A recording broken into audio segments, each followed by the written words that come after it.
Alors comme ça, vous êtes chemin de vie 1 et vous pensez tout savoir sur votre côté leader.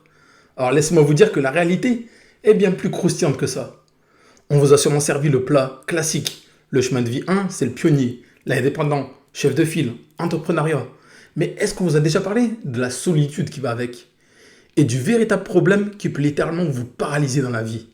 Mais surtout, il y a un secret qui se cache dans le chemin de vie 1, parce que tous les chemins de vie 1 ne sont pas pareils. Alors préparez-vous parce qu'on va explorer tout ça dans ces vidéos. Donc si vous êtes chemin de vie 1, restez bien avec moi.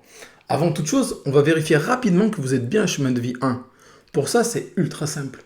Vous prenez votre date de naissance et vous additionnez chaque chiffre. Par exemple, si vous êtes né le 15 février 1973, ça fait 1 plus 5, plus 2, plus 1, plus 9, plus 7, plus 3. Ça fait 28. 28, on additionne 2 plus 8, ça fait 10. Ensuite, 1 plus 0, ça fait 1. Bingo, vous êtes chemin de vie 1. Mais maintenant, gardez précieusement le nombre qu'on a obtenu juste avant le 1. Dans notre exemple, c'était le 28. C'est ce qu'on appelle un sous-nombre. Et ce sous-nombre, c'est une nuance essentielle. C'est la petite épice qui change tout le goût de votre parcours. Et on y revient juste après, c'est promis. Donc on est d'accord, vous êtes chemin de vie 1. Et si vous regardez cette vidéo, vous avez sans doute déjà lu que le chemin de vie 1, c'est celui du démarrage, de l'indépendance et de l'ambition. On vous a dit aussi que vous étiez un leader né, un innovateur, quelqu'un qui est fait pour ouvrir la voie. Vous avez une volonté d'acier, une énergie à revendre et un talent naturel. Et c'est vrai tout ça, c'est vrai. Le 1, c'est l'étincelle de départ, c'est le Big Bang de la création. En numérologie, c'est le premier, c'est le 1. D'ailleurs, on fait souvent le parallèle avec l'arcane du battleur dans le tarot de Marseille. C'est celui qui se tient devant sa table, tous ses outils à disposition, prêt à transformer ses idées en réalité. Le 1, il a le potentiel, la confiance et l'audace. Mais, et oui, car il y a un mais, tout n'est pas si beau. Ces descriptions, bien que flatteuses, ne sont que la face visible de la médaille du chemin de vie 1. Ce qu'on oublie de préciser le plus souvent, c'est que cette formidable énergie de départ, elle a double tranchant. C'est une route qui peut être incroyablement solitaire, avec le poids de toujours devoir être celui ou celle qui lance le mouvement sans jamais pouvoir se laisser porter par les autres. Et si cette énergie, elle n'est pas maîtrisée, et bien à ce moment-là, elle se retourne contre vous et devient votre plus grand obstacle. Et oui, parce que être un chemin de vie 1, ce n'est pas juste aimer diriger. C'est pas un besoin qui vient des tripes. Vous avez une nécessité viscérale de vous affirmer, de créer votre propre monde et de ne dépendre de personne. Cette indépendance, c'est pas un choix. C'est votre réglage par défaut. Mais le hic dans tout ça, c'est que cette force, elle peut vous isoler. Pendant que les autres collaborent, se concertent, vous avez tendance à foncer en solo, tête baissée. Mais c'est pas de l'arrogance, hein. C'est comme ça que votre énergie créatrice fonctionne le mieux, que le 1 fonctionne. Et ça peut vous donner l'impression d'être seul au monde et parfois d'être souvent incompris. Parce que le fardeau du chemin de vie 1, c'est cette pression constante d'être à l'origine de tout. En groupe, tous les regards se tournent vers vous pour la moindre décision. On compte sur vous. Dans votre vie, vous êtes le moteur principal. Si vous n'impulsez rien, il n'y a rien qui bouge. C'est épuisant.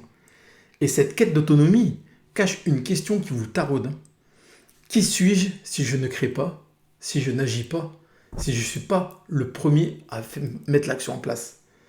Et si vous ne faites pas cette action, alors c'est l'immobilité et ça vous angoisse.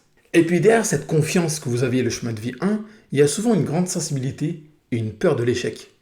Forcément, quand on ouvre la voie, il n'y a personne devant nous pour nous montrer l'exemple, pour nous dire si on va dans le bon sens. Et chaque pas, c'est un saut dans l'inconnu. Il y a des personnalités comme Martin Luther King, Walt Disney, Steve Jobs. Ils ont tous des chemins de vie 1 et ça illustre très très bien cette dualité. Une vision révolutionnaire et une détermination sans faille, mais aussi une vue marquée par d'immenses défis et une solitude qui est palpable, même quand ils sont au sommet de leur art. Et c'est ici qu'on ajoute une couche de lecture qui va être passionnante pour vous, une nuance que beaucoup de descriptions survolent, voire même n'en parlent pas du tout, puisque vous n'êtes pas juste un 1, vous êtes un 1 qui vient d'un 10, d'un 19, d'un 28 ou d'un 37. Et ce sous-nombre, c'est votre bagage, la vibration particulière qui va colorer votre leadership. Si vous êtes un 1 issu du 10, c'est le potentiel pur. Le 10, c'est la roue de fortune du tarot. le symbole des nouveaux départs. Ici, c'est le 1, l'action, qui est boostée par le 0, le potentiel infini. Votre défi, il est immense, car vous partez d'une page presque blanche avec une liberté totale. C'est génial, mais ça vous donne un peu le vertige, hein. Votre leçon, c'est d'oser vous faire confiance, d'oser croire en vous, même sans filet de sécurité, même si personne ne vous a montré le chemin. Et pour un 1 qui vient du 10, le potentiel de réussite, il est énorme si vous dépassez cette première peur du vide. Si vous êtes un 1 issu du 19, c'est le leader solaire et solitaire. Le 19, ça combine le 1, c'est le moi, le leader, et le 9, c'est l'autre, l'humaniste. C'est l'arcane du soleil dans le tarot. Votre mission, elle est de briller pour éclairer les autres, mais pour ça, il faut d'abord trouver le juste équilibre entre votre ego et votre générosité. Le 1 et le 9 sont des énergies presque opposées. Vous pouvez vous sentir tiraillé envers votre ambition personnelle du 1 et votre désir d'aider tout le monde autour de vous, le 9. Votre leçon ici, elle va être d'apprendre à être un leader qui inspire et pas un chef qui domine. Le risque dans tout ça, c'est la solitude si votre ego prend trop de place. Si vous êtes un 1 issu d'un 28, c'est le bâtisseur ambitieux. Ici, votre leadership 1 doit composer avec le 2, la collaboration et la sensibilité, et le 8, le pouvoir matériel et l'ambition. Le 2 vous donne l'intuition et le besoin de vous associer, tandis que le 8 vous pousse vers les grandes réalisations, le succès, l'argent et l'abondance.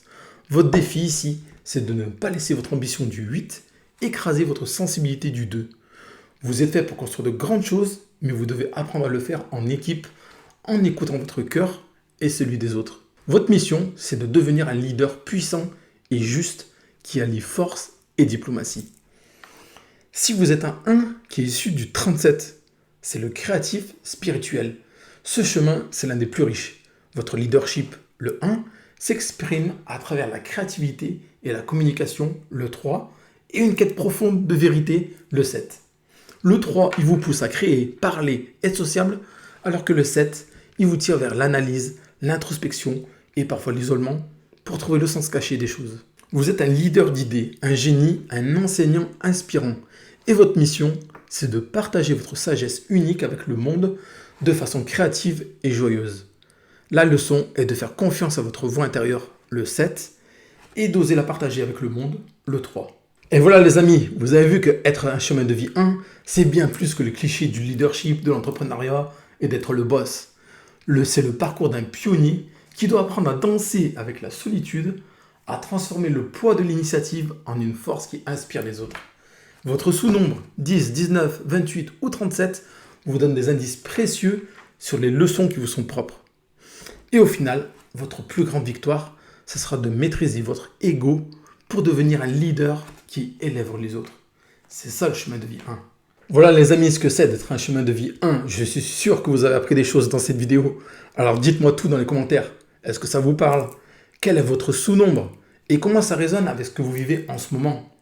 J'ai vraiment hâte de vous lire et d'échanger avec vous. Et si cette analyse vous a éclairé et que vous voulez découvrir les secrets des autres chemins de vie, abonnez-vous et activez la cloche pour ne rien rater, parce que je vais tous les faire, vous allez tous y passer. Et pour ceux qui veulent aller plus loin avec une analyse complète et personnalisée de leur thème numérologique, sachez que vous trouverez le lien pour le réserver dans la description de la vidéo. C'est des thèmes numérologiques qui sont 100% personnalisés, c'est moi qui les fais, et c'est ultra complet. Je vous parle de vos cycles de vie, de votre nombre d'expressions, de votre nombre d'âmes, des désirs souhaités, de vos dons. C'est vraiment un thème numérologique très complet. Vous avez toutes les infos dans la description. Et si vous vous demandez pourquoi rien ne se passe jamais comme prévu dans votre vie, c'est certainement que vous ne connaissez pas encore l'énergie de votre jour. Et oui, il y a des jours pour tout. Il y a un jour pour ranger, un jour pour s'amuser, un jour pour regarder des séries sur Netflix, un jour pour faire du jardinage. Et ouais, je vous explique tout ça, c'est dans cette vidéo ici. Vous avez juste à cliquer ici et vous allez accéder à cette vidéo qui parle de votre jour personnel en numérologie.